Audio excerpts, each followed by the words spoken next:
नमस्कार प्यारे मित्रों, मैं अश्विनी स्वागत करता हूं आप सभी का आपके इस छोटी सी फैमिली टेक्निकल स्टडी ज्ञान के इस ऑफिशियल यूट्यूब चैनल पे। आई होप कि आप लोग मस्त होगे, बिंदास होगे। तो आज का जो प्यारा सेशन होने वाला है वो प्रैक्टिस सेट के रूप में होने वाला है। प्रैक्टिस सेट नंबर 60 होने वाला है। किसके लिए लाभप्रद होगा? बिल्कुल आगामी जो एग्जामिनेशन है यूपीपीसीएल यूपीआरविनल TG2 का, उसके लिए बिल्कुल लाभप्रद होगा। आज का जो हम सेशन ये है बिल्कुल किस पे होने वाला है, टॉपिक क्या है? ये है आपका प्रत्यावर्ती धारा है। ठीक है, बिल्कुल व्याख्या सहित हम यहाँ पे सेशन को कवर कराएंगे। टॉप 20 क्वेश्चन, देखिए टॉप 20 क्वेश्चन आपको देखने को मिलेगा इस पूरे सेशन में। तो सभी प्यारे मित्र जितने लोग भी जुड़े हैं, यदि आप चाहते हो पीडीएफ, ठीक है, यदि आप पीडीएफ आप चाहते हो तो नीचे आपको डिस्क्रिप्शन बॉक्स में टेलीग्राम ग्रुप का वहाँ पे लिंक दिया हुआ है, उस पर आप जाके जुड़ जाइएगा। वहाँ पे आपको जो पीडीएफ है हर सेशन का वो आपको फ्री में प्रोवाइड किया जा रहा है। ठीक है, तो चलिए बिना किसी देरी के क्वेश्चन को हम स्टार्ट करते हैं। सभी लोगों का प्यार सपोर्ट बना रहना चाहिए, जिससे हम मोटिवेट होकर हम आपके लिए ऐसे ही क्लासेस प्रोवाइड कराते रहें। ठीक है, क्वेश्चन कह रहा है the quality factor Q of and inductance coil is improve. Inductance का क्वालिटी फैक्टर क्यू बेहतर होता है। देखिए इनमें 4 ऑप्शन आपको दिए हुए हैं, आपको बताना है कि इनमें से क्या राइट आंसर होगा। सभी लोग ऑप्शन को फटाफट पढ़ेंगे और थोड़ा तेजी से क्वेश्चन को करने की कोशिश करेंगे। ठीक है, यदि नहीं आ रहा है कोई दिक्कत नहीं है, मैं आपको पूरा एक्सप्लेन करके बताने वाला हूं। ठीक है, और देखिए यहाँ पे ऐसी बहुत बड़ी क्वेश्चन नहीं है कि आपको थोड़ा डर लगना चाहिए कि अरे यार कैसे होगा, कुछ नहीं। यदि आपका बेसिक कॉन्सेप्ट क्लियर है ना तो बिल्कुल आप कर सकते हो। देखिए क्वेश्चन को समझेगा, इंडक्टेंस की बात हो रही है तो इंडक्टेंस का क्वालिटी फैक्टर की बात हो रही है। ठीक है, तो प्यारे मित्रों आपको पता है एक छोटा सा फार्मूला, Q इजकल टू क्या होता है, ओमेगा L अपान क्या होता है, R होता है। अब देखिए ऑप्शन को रिलेट कराइए इससे। ठीक है, यदि देखिए यदि हम क्या करेंगे, क्वालिटी फैक्टर को इंक्रीज करेंगे तब रेजिस्टेंस कम होना चाहिए। जब रेजिस्टेंस इंक्रीज होगा तो यहाँ पे Q जो है वो क्या होना चाहिए, डिक्रीज होना चाहिए। ठीक है, चलिए भाई रिलेट करा लीजिए। तो यहाँ पे यदि मैं बात करूंगा तो यहाँ पे क्या हो जाएगा, A is the right answer हो जाएगा। By reducing coil of the resistance to minimum, मतलब कॉइल प्रतिरोध को न्यूनतम करके हम क्या कर सकते हैं, ये जो क्वालिटी फैक्टर है Q उसको बेहतर कर सकते हैं। ठीक है, यदि हम क्या करेंगे, Q को बेहतर करना है इन द सेंस कि इंक्रीज कराना है तो R की वैल्यू क्या करनी पड़ेगी, डिक्रीज करानी पड़ेगी। ठीक है, फार्मूले के अनुसार। ठीक है, तो समझ में आ गया होगा सभी को, ए इज द राइट आंसर हो जाएगा प्यारे मित्रों। देखिए आपका कोई सुझाव हो, कुछ भी सुझाव हो छोटी सी फैमिली के लिए तो आप बिल्कुल बेझिझक आप बता सकते हो। ठीक है, क्यों? क्योंकि आपकी फैमिली है, आपका क्लास है, आपका ये परिवार है, बिल्कुल इस पे आप जुड़े हो एक बिलीव के साथ, तो बिल्कुल यहाँ पे जुड़ सकते हो। यदि मैं बताऊं पहली बार चैनल पे आओ तो चले जाओ आप लोग कहाँ पे, प्लेलिस्ट में चले जाओ। ठीक है, प्लेलिस्ट में चले जाओ, वहां पे ना मल्टीपल क्वेश्चन आ चुके हैं, मल्टीपल क्लास आ चुके हैं, वहां पे आपको देखने को मिल जाएगा एक साथ। और साथ ही साथ यदि अभी तक चैनल को सब्सक्राइब नहीं किया हो ना तो कर लो, क्योंकि हम आपके लिए ऐसे है ना क्लासेस बनाते रहते हैं। ठीक है, चलिए भाई नेक्स्ट क्वेश्चन है आपका, देखिएगा क्वेश्चन को ध्यान से। कह रहा है कि sine wave has frequency of 50 hertz, it's angular frequency is. कह रहा है कि एक साइन वेव की आवृत्ति क्या है, 50 हर्ट्ज है, इसकी कोणीय आवृत्ति रेडियन पर सेकेंड में होनी चाहिए, कितनी होगी? ठीक है, तो जल्दी से बताइए भाई, ये भी बिल्कुल इजी है। देखिए फ्रीक्वेंसी कितना दिया हुआ है, 50 हर्ट्ज दिया हुआ है। ठीक है, अब आपको इन द सेंस कि ओमेगा पूछ रहा है। ठीक है, angular frequency in the sense कि ओमेगा पूछ रहा है, तो ओमेगा इज इक्वल टू आप क्या जानते हो, ओमेगा इज इक्वल टू आप जानते हो 2πf, जानते हो। ठीक है, अब यहाँ पे आपका क्या हो जाएगा, 2πf की वैल्यू कितनी है, 50 इंटू 50 हो जाएगी। तो यहाँ पे आपको क्या करना है, इजीली तरीके से फाइंड आउट कर लोगे और यहाँ पे जो आपका वैल्यू आ जाएगा, क्या आ जाएगा भाई, बिल्कुल D is the right answer हो जाएगा। ठीक है, क्या हो जाएगा, D is the right answer हो जाएगा। आई होप कि आप लोग सही तरीके से जुड़े होगे और अपना जो आंसर है सही कर रहे होगे। ठीक है, चलिए नेक्स्ट क्वेश्चन है, कह रहा है कि an RLC circuit series circuit is said to be inductive if. कह रहा है एक आरएलसी परिपथ को इंडक्टिव कहा जाता है यदि कौन सा इसमें से कंडीशन होगा कि आरएलसी सर्किट को इंडक्टिव सर्किट कहा जाएगा। ठीक है, तो जल्दी से कमेंट करके बताएं प्यारे मित्रों इनमें से क्या सही होगा। ठीक है, जल्दी से बताइएगा। देखिए यहाँ पे कंडीशन ये होना चाहिए। यदि मैं बात करूंगा राइट आंसर का, तो सबसे पहले आप आइए भैया राइट आंसर पे, ए इज द राइट आंसर हो जाएगा। ठीक है, एक आरएलसी परिपथ को प्रेरकी या फिर इंडक्टिव कहा जाता है कौन सी कंडीशन में, जब ए वाला कंडीशन होगा। इन द सेंस ये कि omega L is greater than 1/ओमेगा सी वाले में। ठीक है, तो एक एलएलसी जो श्रेणी या सीरीज सर्किट में क्या होता है, जो रेजोनेंस फ्रीक्वेंसी पर एक्सएल का जो मान होता है वो एक्सी के बराबर हो जाता है। आपको पता है कि एक्सएल इक्वल टू एक्सी यदि होगा तो उसे हम क्या कहते हैं, रेजोनेंस मतलब अनुनाद की स्थिति कहती हैं। तब आरएलसी जो श्रेणी अनुनाद परिपथ में क्या होता है कि अनुनाद आवृत्ति या फिर रेजोनेंस फ्रीक्वेंसी में कम फ्रीक्वेंसी पर परिपथ की जो प्रकृति होती है वो क्या हो जाती है भाई, उसकी जो बिहेवियर होता है वो क्या हो जाता है, इंडक्टिव हो जाता है। ठीक है, समझ में आ गया? तो बिल्कुल यहाँ पे क्या हो जाएगा, A is the right answer हो जाएगा प्यारे मित्रों। सो आई होप कि आप लोगों को समझ में आ रहा होगा। देखो प्यारे मित्रों, देखिए यहाँ पे बिल्कुल आप लोगों के मैं फ्री क्लासेस बना रहा हूँ। ठीक है, और एप्लीकेशन भी लॉन्च है। नीचे डिस्क्रिप्शन बॉक्स में एप्लीकेशन का लिंक दिया हुआ है, वहां पे भी जाकर जुड़ सकते हो। ठीक है, तो ये जो प्लेटफॉर्म है आपके लिए हर वो कोशिश कर रहा है आपकी बेहतरीन तैयारी के लिए। ठीक है, तो नेक्स्ट क्वेश्चन कह रहा है कि in a series RC circuit the current dash the voltage by an angle dash decrease. कह रहा है कि आरसी सीरीज परिपथ में करेंट वोल्टेज से कितनी डिग्री होगा। ठीक है, इनमें से मतलब लैग होगा। ठीक है, कितनी डिग्री लैग होना चाहिए आपको ये बताना है। ठीक है, कितना डिग्री डिक्रीज करेगा, जल्दी से बताइएगा भाई। क्वेश्चन नंबर 4 आपके स्क्रीन पे है। ठीक है, तो यहाँ पे देखिए यदि मैं बात करूं राइट आंसर का, तो भाई मेरे क्या निकल के आएगा, सी इज द राइट आंसर हो जाएगा। ठीक है, क्या करेगा यहाँ पे, ये क्या करेगा भाई, in a series RC circuit the current क्या करेगी, लीड करेगी। The voltage of an angle between 0 to 90 degree हो जाएगा। ठीक है, कैसे हो जाएगा, कुछ इस प्रकार से। ठीक है ना, कैसे हो जाएगा भाई, ये वोल्टेज हो जाएगा, ये कितना हो जाएगा, 90 डिग्री हो जाएगा। ठीक है, और करंट विल बी यहाँ पे क्या हो जाएगा, यहाँ पे ये 0 से लेके 90 डिग्री जाएगा। कहने मतलब ये कि यहाँ पे क्या हो जाएगा, सी इज द राइट आंसर हो जाएगा। ठीक है, तो आरसी सीरीज परिपथ में क्या होता है, जो करंट होता है वो वोल्टेज से 0 डिग्री से 90 डिग्री के बीच लीड करती है। इस बात को याद रखिएगा। ठीक है, और यदि मैं बात करूं आरएल सर्किट होता, देखिए ये तो आरसी सर्किट हो गया। यदि आरएल सर्किट यहाँ पे दिया होता तब क्या होता, तो प्यारे मित्र आरएल सर्किट में सीरीज परिपथ में यदि क्या होता है, करंट वोल्टेज से 0 से -90 डिग्री क्या करती है, लैग करती है, और आरसी में क्या होती है, लीड करती है। ठीक है, तो यहाँ पे क्या हो जाएगा, आप कह सकते हो कि लीड करेगी between 0 to 90 degree. Okay, clear है? तो यहाँ पे क्या हो जाएगा, सी इज द राइट आंसर हो जाएगा। ठीक है, नेक्स्ट क्वेश्चन है प्यारे मित्रों। देखिए सेशन अच्छा लग रहा होगा, पावरफुल लग रहा होगा, तो प्लीज प्लीज प्लीज वीडियो को ज्यादा से ज्यादा शेयर कर दीजिएगा, और अपने प्यारे मित्रों के पास वीडियो को जरूर पहुंचाएगा, उनका भी हेल्प हो सके। ठीक है, कह रहा है कि to increase Q factor of a coil the wire should be, किसी कुंडली का क्यू गुणांक बढ़ाने के लिए तार कैसा होना चाहिए, लंबा होना चाहिए, पतला होना चाहिए, मोटा होना चाहिए, लंबा और पतला दोनों होना चाहिए। चलिए बताइए, बिल्कुल कॉन्सेप्चुअल है, ज्यादा कुछ सोचने की जरूरत नहीं है।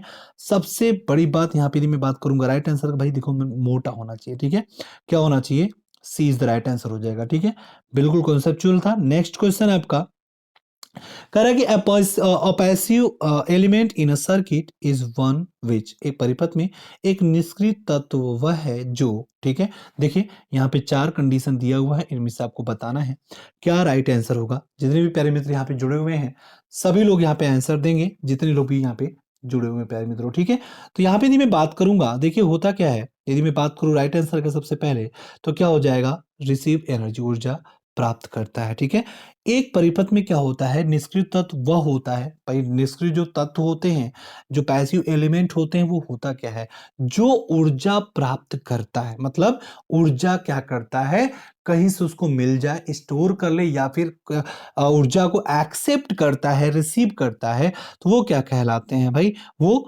सक्रिय तत्व होता है। ठीक है, लेकिन यदि मैं बात करूं यहाँ पे निष्क्रिय तत्व के केस में यदि बात करूं, जैसे धारा स्रोत हो गए, ठीक है, वोल्टेज स्रोत हो गए, RLC हो गए, RLC तीनों क्या है, निष्क्रिय तत्वों में आते हैं। ठीक है, समझ रहे हैं आप सभी लोग? यहाँ पे क्या हो जाएगा आपका, सी इज द राइट आंसर हो जाएगा। ठीक है, नेक्स्ट क्वेश्चन है आपका। देखिए, नेक्स्ट क्वेश्चन के पहले बढ़ने के पहले मैं आपको बताना चाहूंगा कि यहाँ पे आपके एप्लीकेशन पे जैसे मैंने आपको बताया कि एप्लीकेशन का लिंक नीचे है, वहाँ पे पूरा टेक्निकल चैप्टर वाइज, ठीक है, चैप्टर वाइज वहाँ पे चलाया जा रहा है। जो कि पहले था 599 का, अभी आपको 339 में 339 रुपए में दिया जा रहा है। बेहतरीन क्लास, मल्टीपल क्वेश्चन के साथ, मल्टीपल क्विजेस के साथ, मल्टीपल डाउट सेशन के साथ। ठीक है, नेक्स्ट यदि मैं बात करूं कंप्यूटर कैसे आ रहा है, तो कंप्यूटर आपको 128 रुपए में ओनली मिल रहा है। बिल्कुल कोर्स वहां पे जो भी है बेहतरीन तरीके से बनाया जा रहा है। ठीक है, चलिए भाई नेक्स्ट क्वेश्चन है, यदि आप लोग लेना चाहते हो बिल्कुल जाके वहां पे ले सकते हो। कह रहा है कि in a series RLC circuit the power factor under resonance condition will be. कह रहा है कि श्रेणी आरएलसी परिपथ में अनुनाद की अवस्था में जो शक्ति गुणक का जो मान होता है क्या होता है। चलिए भाई जल्दी से बताइए इनमें से क्या राइट आंसर होगा, जल्दी से सभी का कमेंट आना चाहिए। यदि मैं बात करूं यहाँ पे राइट आंसर का, तो देखिए 1 होता है। ठीक है, आरएलसी सर्किट में जो अनुनाद की अवस्था होती है वो शक्ति गुणक का जो मान होता है वो क्या होता है, 1 होता है। तो यहाँ पे यदि मैं बात करूं क्या होता है, कौन सा कंडीशन होता है, तो यहाँ पे होता है कॉस फाई इक्वल टू क्या होता है, आर अपन जेड होता है। ठीक है, इस स्थिति में ओके। तो यदि मैं बात करूं कि आरएलसी में वह स्थिति जिसमें क्या हो जाए, एक्सएल इक्वल टू एक्सी हो जाए, तो ये क्या कहलाता है, हमने आपको बताया कि रेजोनेंस कहलाता है। तो ऐसे परिपथ क्या होते हैं, यदि श्रेणी में जुड़े हैं तो उसको हम क्या कहते हैं, सीरीज अनुनाद कहते हैं। ठीक है ना, समझ रहे हो आप सभी लोग? तो यहाँ पे यदि मैं बात करूं कि भाई सभी कंडीशन को मैं यहाँ पे लागू कराऊं, जैसे आप जानते हो कि जेड इक्वल टू क्या होता है, आर स्क्वायर प्लस यहाँ पे एक्सएल माइनस एक्सी का होल स्क्वायर। ठीक है, तो इसको जब आप सॉल्व करते हो, ठीक है, आपको पता है कि रेजोनेंस में क्या हो जाता है कि XL equal to XC equal to 0 हो जाता है। तो जब ये 0 हो जाएगा, कहने का मतलब यहाँ पे क्या हो जाएगा, under root R square plus 0। ठीक है, लिख सकते हो, या फिर कॉस फाई यदि मैं बात करूं तो आर अपान आर। ठीक है, क्या हो जाएगा यहाँ पे 1 हो जाएगा। ठीक है, तो कॉस फाई की जो वैल्यू आ जाएगी वो 1 आ जाएगी। ठीक है ना, समझ गए होगे? तो यहाँ पे क्या हो जाएगा भाई, ए इज द राइट आंसर हो जाएगा। ओके, क्लियर है?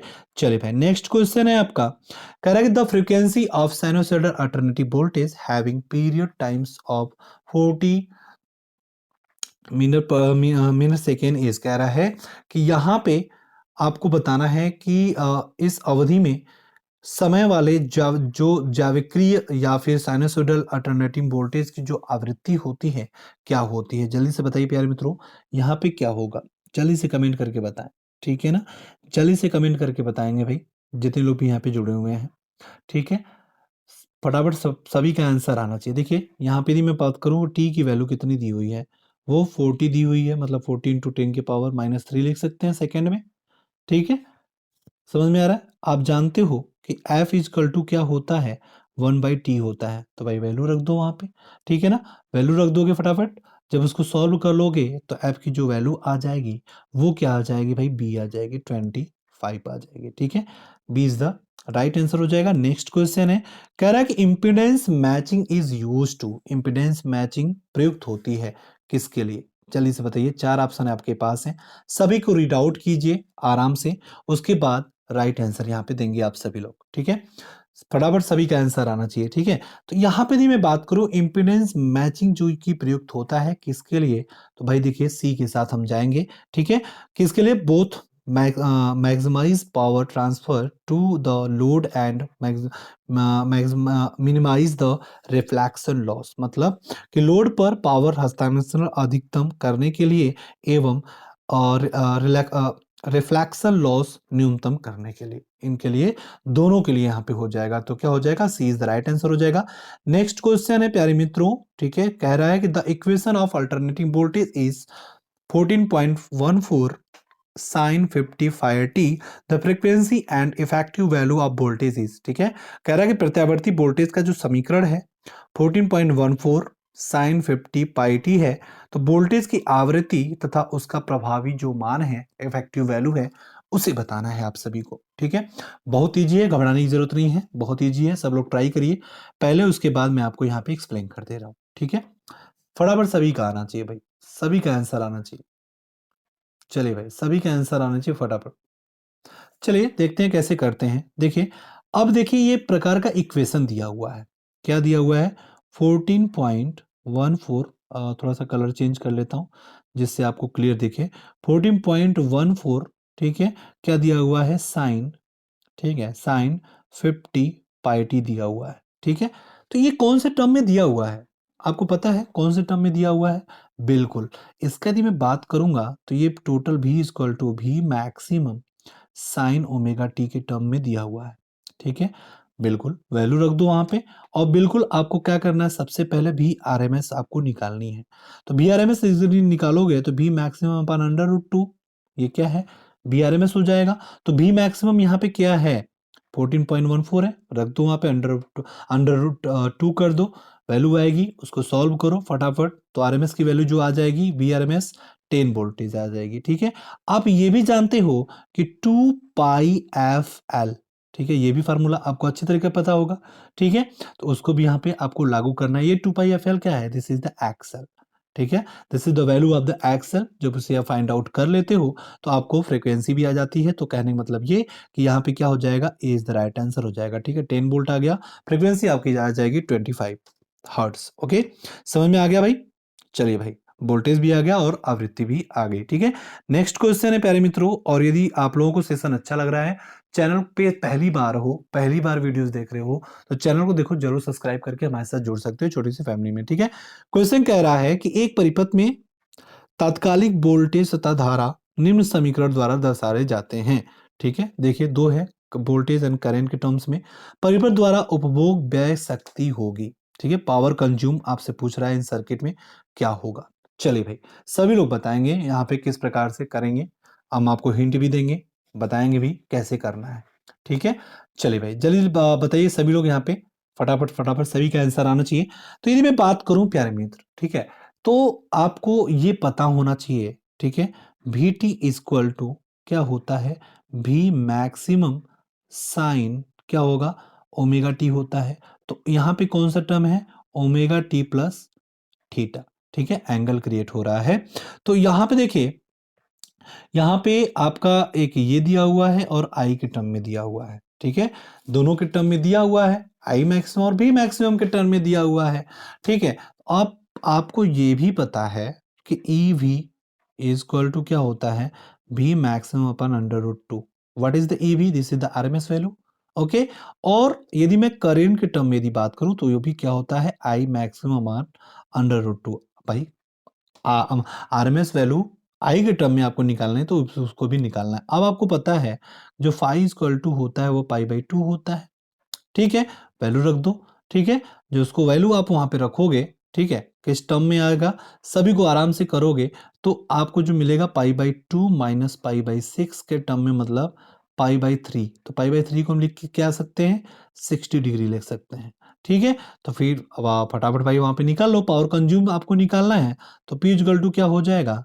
E V I R cos five, ठीक है, इस फॉर्मूले पे पुट कर दोगे और आपकी जो आंसर आ जाएगा वो क्या आ जाएगा भाई? सी आंसर आ जाएगा, ठीक है। क्या आ जाएगा? सी आंसर आ जाएगा 50 वाट, ठीक है। चलिए प्यारे मित्रों, नेक्स्ट क्वेश्चन है आपका, कह रहा है कि as frequency increases the impedance of a RC series circuit, जैसे जैसे आवृत्ति बढ़ती है आरसी श्रृंखला परिपथ की जो प्रतिबाधा है वो क्या करेगी? इंक्रीज होगी, डिक्रीज होगी, रिमेन्स द सेम होगी, या फिर नन ऑफ दिस, इनमें से कोई नहीं। जल्दी से कमेंट करके बताएंगे सभी प्यारे मित्र जितने लोग भी इस वीडियो को देख पा रहे हैं, ठीक है। तो फटाफट सभी का आंसर आने दीदी, मैं बात करूंगा राइट आंसर का, तो भाई देखिए क्या हो जाएगा? डिक्रीज होगा, ठीक है। क्या हो जाएगा? डिक्रीज हो जाएगा। कैसे? आपको पता है कि एक्स इक्वल टू क्या होता है? 1/2 पाई एफ सी होता है, ओके। अब इसको आपको रिलेट करा लेना है, ठीक है। भाई आवृत्ति बढ़ने पे जो प्रतिबाधा है, यदि मैं यहाँ पे क्या करूंगा? फ्रीक्वेंसी को क्या करूंगा? इंक्रीज करा दूं, तो यहाँ पे जो एक्सी है, ठीक है, प्रतिबाधा जो है, इम्पिडेंस जो है, वो क्या कर जाएगा? डिक्रीज कर जाएगा। तो कहने का मतलब ये यहाँ पे क्या हो जाएगा, B is the right answer हो जाएगा, डिक्रीज कर जाएगा। ठीक है, चलिए प्यारे मित्रों नेक्स्ट क्वेश्चन है आपका, कह रहा है the impedance of a series RC circuit is 10 ohm, if the value of resistance is 5 ohm, then power factor of the circuit is. एक श्रृंखलाबद्ध आरसी सर्किट जो प्रतिबाधा है 10 ओम है, यदि प्रतिरोध का जो मान है 5 ओम है, तो परिपथ की जो पावर फैक्टर है आपको बताना है। बहुत इजी है, सभी लोग कर लोगे। चलिए भाई करके बताओ कैसे होगा। ठीक है, फटाफट सभी का आंसर आना चाहिए।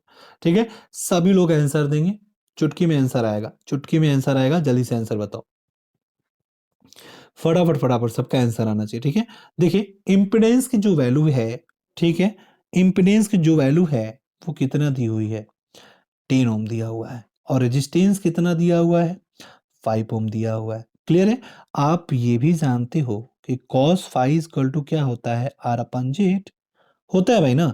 तो यहाँ पे आर की वैल्यू क्या है, 5, और इम्पिडेंस की वैल्यू कितनी है, जेड है। ठीक है, मतलब 10 है, तो यहाँ पे क्या हो जाएगा 5 अपन 10, तो यहाँ पे क्या हो जाएगा 1 अपन 5, 1 अपन क्या हो जाएगा 2। ठीक है, 1 अपन 5 दूना 10, 1 अपन क्या हो जाएगा 2 हो जाएगा, तो 1 अपन 2 को आप क्या लिखते हो, 0.5 लिखते हो। समझ में आ गया, तो cos फाइव की वैल्यू कितनी आ गई, 0.5 क्या लीड करेगी। ठीक है ना, 0.5 क्या करेगी, लीड करेगी। तो लीड कौन सा हो गया भाई, लीडिंग हो रहा है, 0.5 अग्रगामी हो जाएगा, क्या हो जाएगा, सी इज द राइट आंसर हो जाएगा। क्लियर है सभी को। चलिए भाई नेक्स्ट क्वेश्चन है, बहुत इजी है, फटाफट से आंसर दे दो। कह रहा कि the ideal value of the power factor is, भाई जो शक्ति घटक का जो आदर्श मान होता है वो कौन सा होता है। चलिए भाई जल्दी से आंसर बताइए, एक लाइन का आंसर होना चाहिए। यदि मैं बात करूंगा राइट आंसर का तो क्या हो जाएगा, बी हो जाएगा। जिन्होंने भी बी आंसर दे रहे हैं ना, परफेक्ट है भाई, एकदम आंख बंद करके 1 हो जाएगा। ठीक है, चलिए भाई नेक्स्ट क्वेश्चन है, कह रहा कि if a neutral wire of three phase supply is broken, three phase supply का जो न्यूट्रल तार यदि टूट जाने पे क्या होगा भाई। देखिए इन ऑप्शन को ध्यान से पढ़िए, उसके बाद बताइए। ठीक है, फटाफट सभी का आंसर आना चाहिए, सभी का आंसर आना चाहिए, एक्यूरेट और एकदम एग्जैक्ट आंसर देखिए आना चाहिए। ठीक है, अब यदि 3 फेज सप्लाई का जो है न्यूट्रल तार यदि टूट जाए, इनमें से कौन सा कंडीशन होगा, तो भाई मेरे क्या हो जाएगा, डी हो जाएगा। ठीक है, both the voltage of less loaded phase will increases and the voltage of more loaded phase कह रहा है will reduces. Come loaded phase की का जो वोल्टेज क्या होगा, बढ़ेगी, वह अधिक लोडेड फेज की जो वोल्टता है वो क्या करेगी, घटेगी। ठीक है, दोनों। ठीक है, समझ में आ रहा है, तो यहाँ पे क्या हो जाएगा, D is the right answer हो जाएगा। ठीक है, समझ में आ गया सभी को। चलिए भाई नेक्स्ट क्वेश्चन की तरफ चल रहे हैं। नेक्स्ट क्वेश्चन है, कह रहा है कि at resonance in a series RLC circuit the applied voltage equal the dash voltage drop. ठीक है, जल्दी से बताइए इनमें से क्या होगा, रेजिस्टेंस होगा, इंडक्टिव होगा, कैपेसिटिव होगा, या फिर रिएक्टिव होगा। ठीक है ना, कह रहा है कि आरएलसी सीरीज परिपथ के रेजोनेंस में प्रयुक्त वोल्टेज डैश वोल्टेज ड्रॉप के बराबर होती है। ठीक है, तो जल्दी से कमेंट करके बताएं क्या होगा। यदि मैं बात करूंगा राइट आंसर का तो वो क्या हो जाएगी, ए हो जाएगा, रेजिस्टेंस हो जाएगा। ठीक है ना, क्या हो जाएगा भाई, ए हो जाएगा। ठीक है, अब इसको आप रिलेट करा के बिल्कुल आसानी से आप लोग देख सकते हो। ठीक है, चलिए भाई नेक्स्ट क्वेश्चन है आपका, कह रहा है कि धारा के आरएमएस मान के से उसके औसत मान के अनुपात को क्या कहते हैं भाई। ठीक है, चलिए भाई जल्दी से आंसर दीजिए, क्या होगा यहाँ पे राइट आंसर आपका। ठीक है, फेज फैक्टर, फॉर्म फैक्टर, सामयिक मान, अधिकतम मान। ठीक है, जल्दी से आंसर दीजिए भाई, क्या होगा इसका राइट आंसर, सभी लोग यहाँ पे देंगे आंसर। तो यदि मैं बात करूंगा राइट आंसर का तो क्या हो जाएगा भाई, फॉर्म फैक्टर कहते हैं। ठीक है, प्रत्यावर्ती विद्युत धारा अथवा वोल्टेज के जो प्रभावी मान होते हैं एवं औसत मान के अनुपात को क्या कहते हैं, फॉर्म फैक्टर कहते हैं। मतलब प्रभावी आरएमएस मान अपान औसत मान क्या होता है, फॉर्म फैक्टर कहलाता है। और फॉर्म फैक्टर क्या होती है, उसकी जो वैल्यू होती है 1.11 होता है। ठीक है, चलिए भाई नेक्स्ट क्वेश्चन है कि भारत में एसी सप्लाई की आवृत्ति कितनी होती है। जल्दी से आंसर तो बहुत इजी है, कितनी होती है भाई, 50 हर्ट्ज होती है। सी इज द राइट आंसर होगा, सभी को पता है। चलिए भाई नेक्स्ट क्वेश्चन है, कह रहा है देखिए अब इसको आपको करना है, कह रहा है कि एक वक्रीय तरंग का साइनसोइडल वेव निम्न व्यंजक एक्सप्रेशन से व्यक्त की गई है। तो तरंग का वर्गमूल बुद्ध जो है आरएमएस वैल्यू जो है, वर्ग माध्यमूल जो है और आवृत्ति क्रमशः कितनी होगी। भाई इजी है, कर सकते हो इसे, बिल्कुल इजी तरीके से कर सकते हो। ठीक है, बिल्कुल भी इजी तरीके से क्वेश्चन को कर सकते हो। हमें नहीं लगता है कि आप लोगों को कोई भी प्रॉब्लम यहाँ पे होनी चाहिए। ठीक है, सभी लोग कर लोगे तो जल्दी से करके बताओ क्या होगा इसका राइट आंसर। ठीक है, तो यहाँ पे यदि मैं बात करूँ ई की वैल्यू कितनी दी हुई है 100 साइन, ठीक है 100 साइन 157t दिया हुआ है। ठीक है, तो आप ये भी जानते हो तो भाई वी आर एम एस या फिर ई आर एम एस, तो भाई क्या है वोल्टेज, तो V R M S is equal to आप जानते हो कि ई मैक्सिमम अपान कितना होता है अंदर टू। ठीक है, तो यहाँ पे यदि मैं बात करूँ तो ई मैक्सिमम यदि आप निकाल लोगे वो कितना है 100 है। ठीक है 100 है, तो उसको ई मैक्सिमम यहाँ पे क्या है भाई इस रिलेशन में देखो क्या है, ई मैक्सिमम मतलब 100 है। ठीक है, बी मैक्सिमम जिसको कहते हैं, तो 100 अपान क्या हो जाएगा 1.14। ठीक है 1.414 हो जाएगा। क्लियर है, ठीक है अंडर रूट 2 का मान भाई, तो उसको आप जब सॉल्व कर लोगे तो कितना आ जाएगा 70.72 वाट वोल्ट। ठीक है, ये आपका आ गया भी मैक्सिमम। ठीक है, अब देखिए यहाँ पे ओमेगा टी की वैल्यू कितनी दी हुई है 157t दिया हुआ है। ठीक है, तो अब यदि मैं बात करूं तो यहाँ पे कहने का मतलब ये हो गया कि 2 पाई एफ इजकल टू हम कह सकते हैं 157।